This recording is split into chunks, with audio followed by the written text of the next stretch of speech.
Welcome, fellow seekers of truth, to a profound journey into the spiritual heart of the Truman Show. Today, we'll explore how one man's journey from illusion to awakening mirrors humanity's eternal quest for enlightenment. Picture yourself in Seahaven, a world of perfect sunsets, friendly neighbors, and meticulously orchestrated moments. Like Truman Burbank, each of us lives within our own Seahaven, constructed from beliefs, expectations, and societal programming that shape our perception of reality.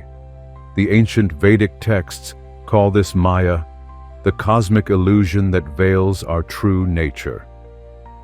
Before we begin this exploration, I invite you to take a deep breath. Feel the weight of your own accepted realities. What structures in your life might be as artificial as Truman's painted sky? What truths lie waiting to be discovered beyond the horizon of your current understanding? This isn't just another movie analysis. We're about to embark on a transformative journey that weaves together wisdom from across the ages, from Buddhist monasteries to Sufi temples, from Aboriginal Dreamtime to Christian mysticism. Through Truman's eyes, we'll witness the universal path of awakening that every great spiritual tradition has pointed to throughout history. In 1998, Peter Weir directed what appeared to be a simple story about a man living in a television show.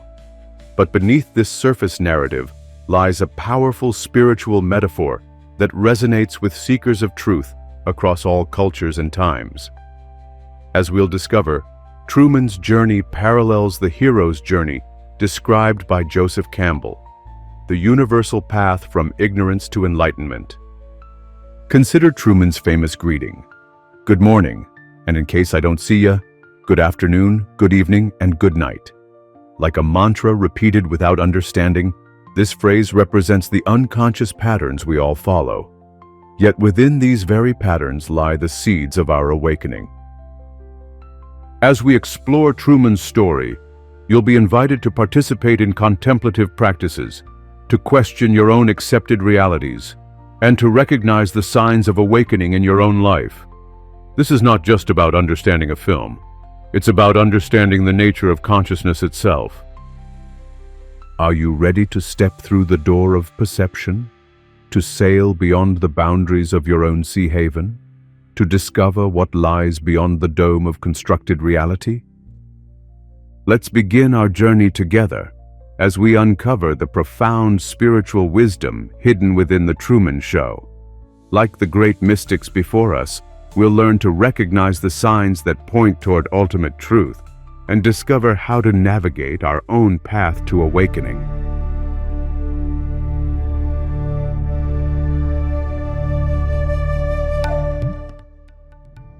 As we enter our first chapter, let's examine the nature of illusion itself. In Truman's world, reality is carefully constructed. Every sunrise orchestrated, every interaction choreographed, every moment designed to maintain the grand illusion. The Buddhist masters speak of Avidya, fundamental ignorance that clouds our perception of reality. Like the massive studio that houses Truman's world, our own consciousness is enclosed within layers of conditioning, beliefs, and assumptions that we've never thought to question. Consider Christoph's revealing statement. We accept the reality of the world with which we're presented. It's as simple as that. This profound observation echoes the teachings of Plato's cave, where prisoners mistake shadows for reality. How many of our own accepted truths are merely shadows on the wall?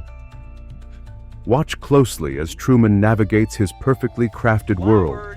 Every morning, the same neighbors, the same newspaper vendor, the same joggers passing by. Yet within this repetition lies the key to awakening, for it's in the recognition of patterns that consciousness begins to stir.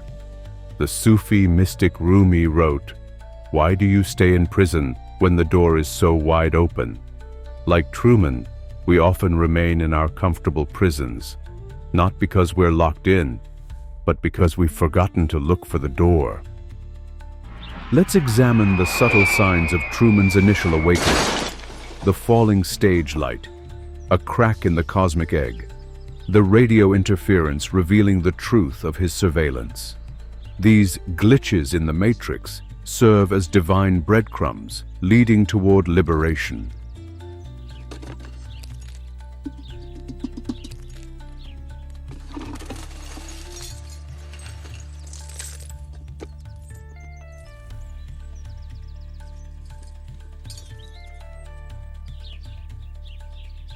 In the Vedic tradition, these moments of questioning are called viveka, the dawning of discrimination between the real and the unreal. Each unexpected event in Truman's life serves as a catalyst for this spiritual discrimination. Notice how the universe itself seems to conspire to wake Truman up. Every attempt by the producers to maintain the illusion only serves to crack it further. As the Tao Te Ching teaches, the truth is not hidden from us, but we are hidden from the truth. Take a moment now to reflect on your own journey. What unexpected events have served as wake-up calls in your life? What falling stage lights have caused you to question your accepted reality?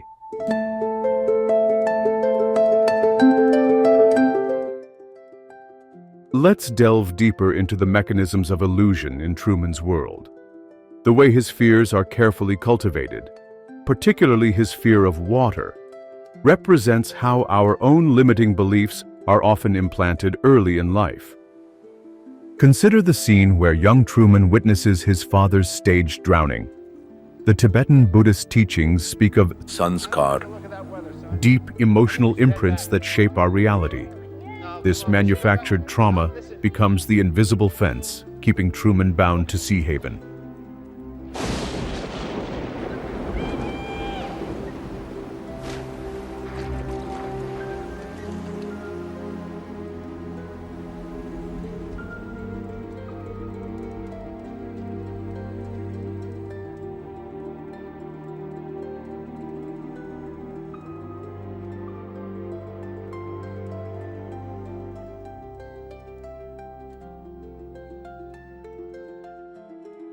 In the Hindu tradition, Maya operates through three gunas, qualities that bind consciousness to illusion.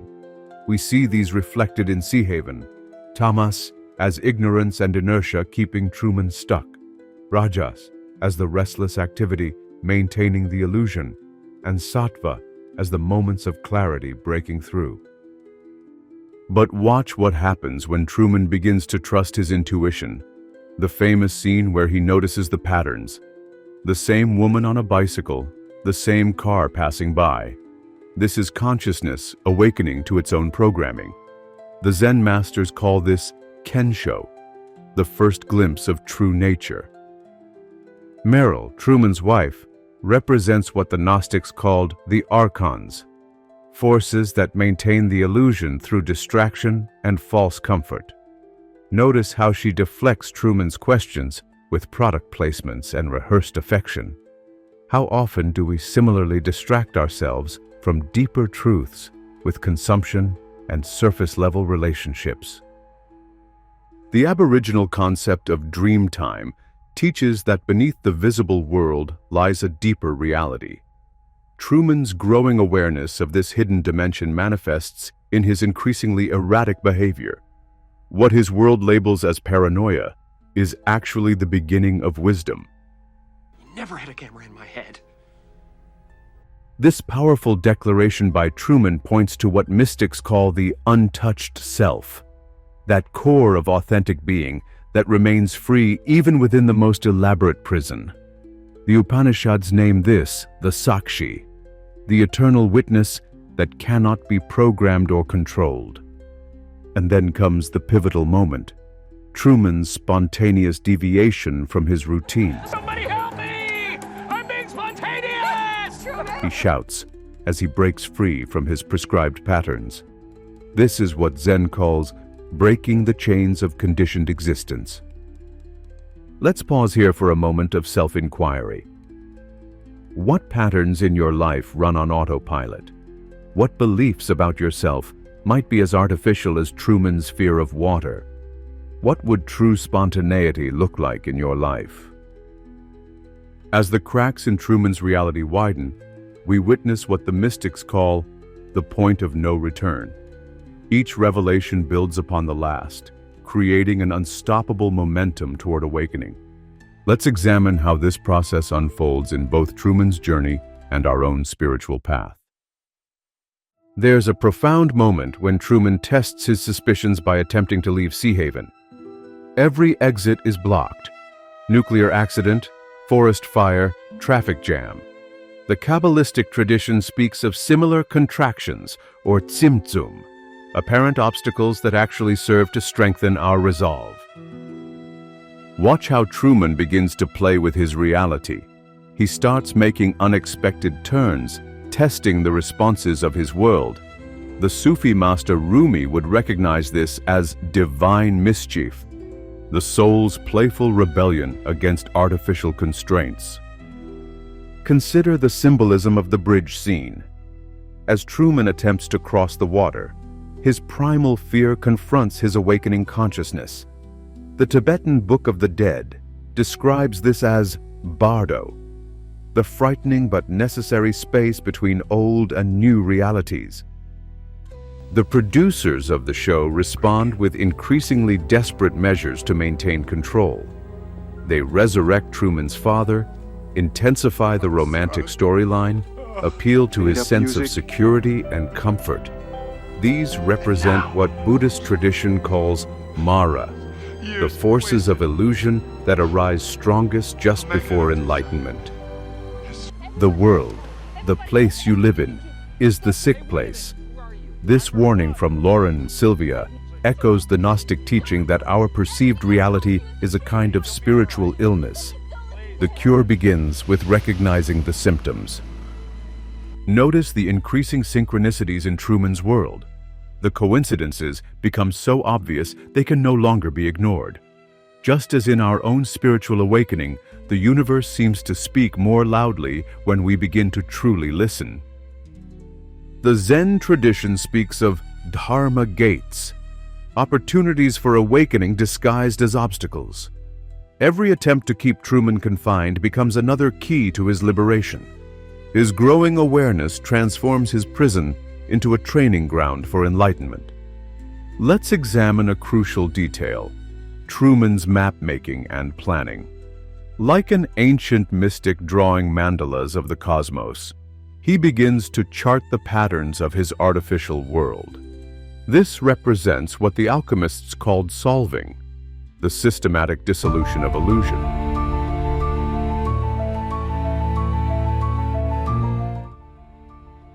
Now we arrive at what mystical traditions call the dark night of the soul. Truman's carefully planned escape attempt leads him to the most challenging part of his journey, the confrontation with his deepest fears on the open water.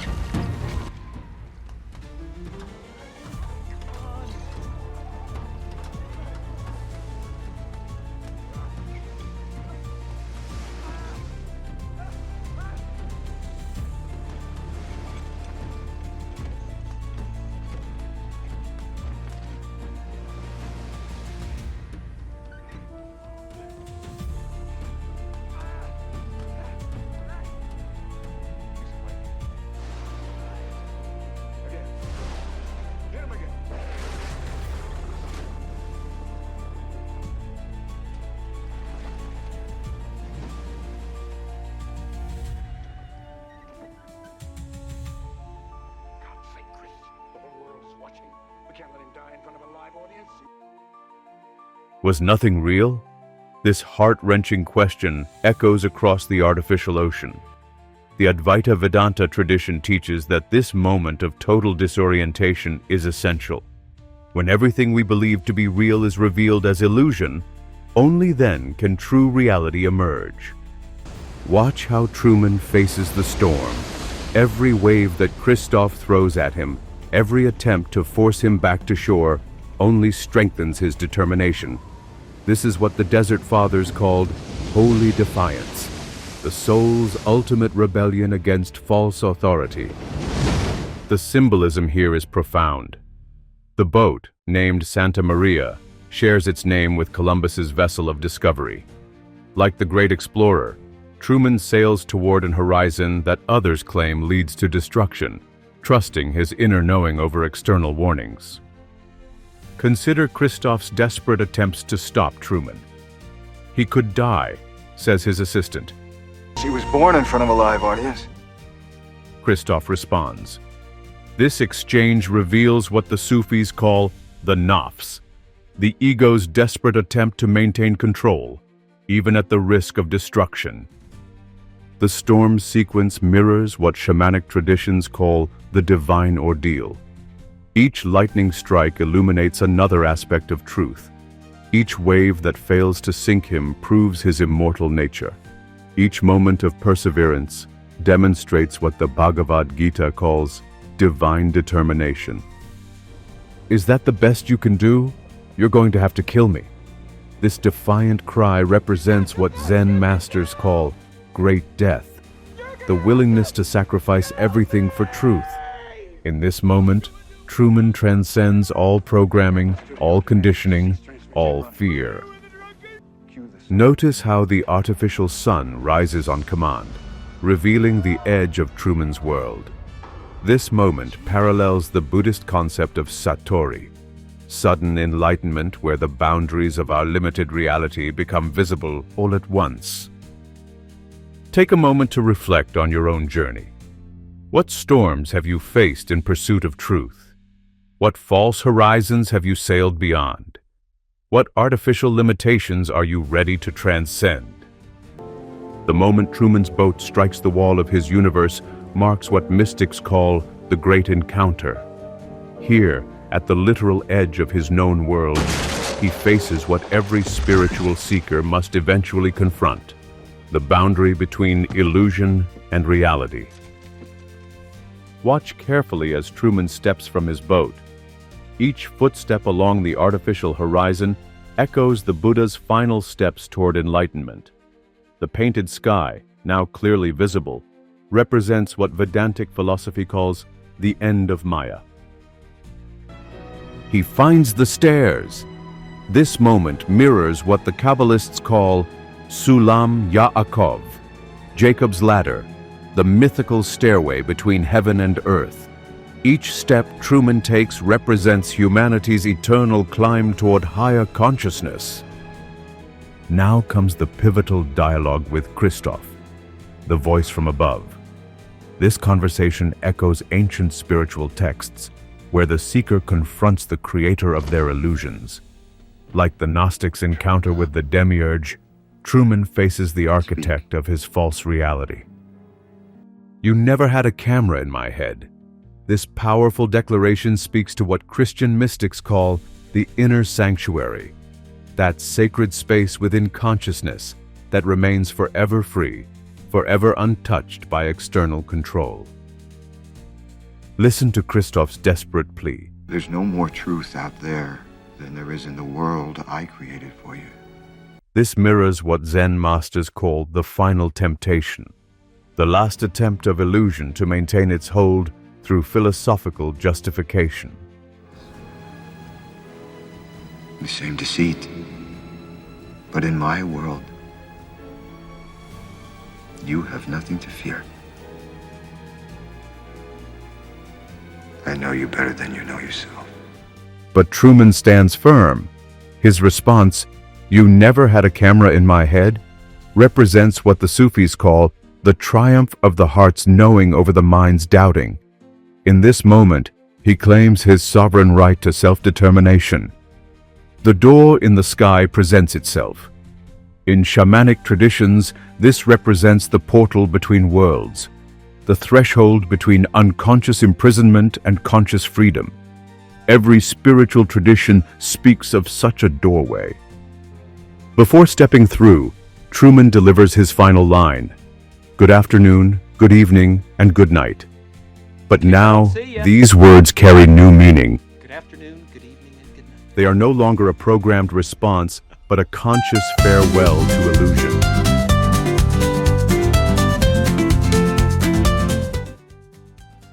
As Truman steps through the door, we witness what Joseph Campbell called the return of the hero.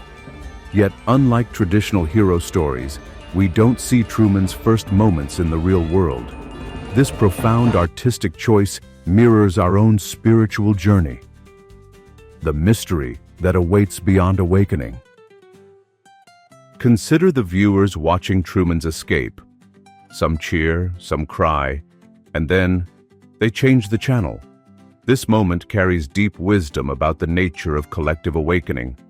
As the Zen proverb states, after enlightenment, the laundry. What happens after awakening? The Tibetan tradition speaks of integration, the process of bringing transcendent insight into everyday life. Truman must now learn to navigate a world without scripts, without cameras, without predetermined paths. But look at what he's gained. Freedom isn't just about leaving the dome. It's about claiming the authority to write your own story. As the Upanishads declare, truth is one, but sages call it by many names. The implications for our own lives are profound. Each of us lives within various Seahavens, constructs of culture, belief, and conditioning. Like Truman, our task is not to judge these constructs, but to become conscious of them and choose our response. Consider your own journey. What doors are waiting to be discovered in your sky? What beliefs still act as walls to your expansion? What storms must you sail through to reach your truth? The message of The Truman Show transcends entertainment. It's a mirror for our collective awakening. As above, so below. As in Truman's world, so in ours. Your journey of awakening may not involve sailing into painted horizons, but it requires the same courage, the same trust in your inner knowing, the same willingness to step beyond the familiar into the unknown. As we conclude our exploration, remember, awakening is not a destination, but a continuous unfolding. Each day offers new opportunities to choose consciousness over conditioning, truth over comfort, authenticity over acceptance. Thank you for joining me on this journey through the Truman Show's spiritual landscape.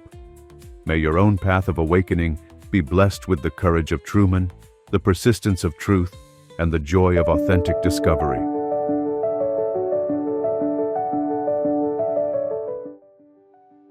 Before we part, let's explore some practical ways to integrate Truman's journey into your daily life.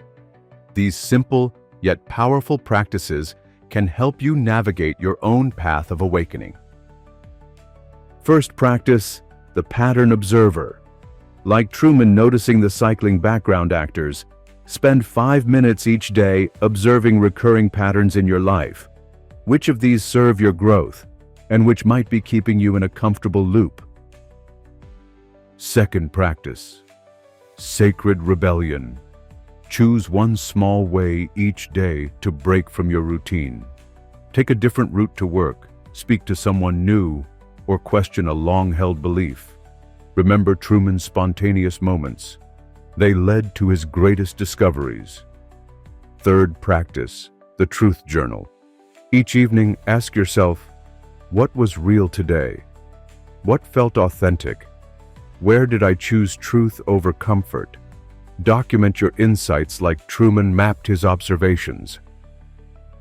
Fourth practice, the fear sailor. Identify one fear that holds you back. Like Truman facing the ocean, take small steps toward this fear while maintaining awareness of your inner strength. Fifth practice, the reality check. Create a daily moment of stillness where you ask, who would I be without my scripted responses? What truth am I ready to discover? What door in my sky is waiting to be found? Remember, these practices aren't about dramatic exits from your life. They're about developing the awareness that leads to authentic living. Small steps of consciousness create profound transformations. I invite you to start with just one of these practices. Notice how it affects your perception. Share your insights with others on this path. create your own community of awakening. As you integrate these practices, remember Truman's journey. Your awakening might not be televised, but it's no less significant.